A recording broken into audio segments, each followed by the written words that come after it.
The surprise is that he's not with the mafia. He's a black 40-year-old crime boss from Harlem called Frank Lucas. Born in 1930 in La Grange, North Carolina, Frank Lucas caught a Greyhound to New York at 17.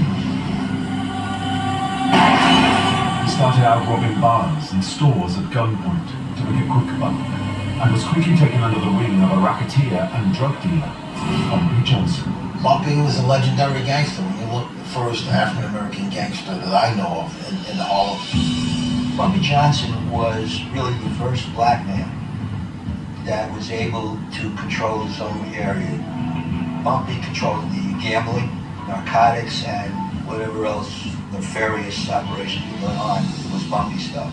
I don't think there's anybody more significant that was on the scene during those times than Bumpy Johnson. Bumpy ran a heroin operation, buying in bulk from the mafia, then selling to addicts on the street. Bumpy was a mentor, Frank was a protege. Frank wanted to get into the business, and Bumpy sort of introduced Frank on his way.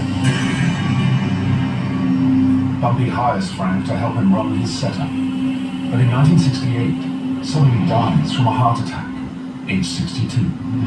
Seizing the moment, Lucas claims Bumpy's Harlem turf for himself. Using violence on anyone who gets in his way.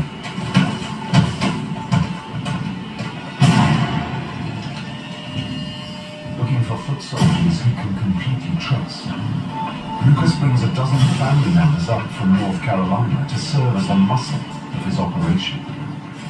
Known as the Country Boys, they keep a lethal grip on Lucas's fast-growing territory. They were very, very violent. Violence was not the last step, violence was the first step. They terrorized the older drug dealers and they forced them off the streets. They were brutal. They would throw them off the roof. There were people being shot. They cleaned up the old-time drug dealers through violence.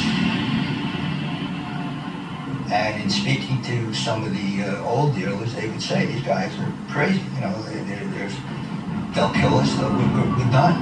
And they basically replaced the old dealers on the streets here with the Country Boys, who totally controlled New Jersey and Frank's end in New York.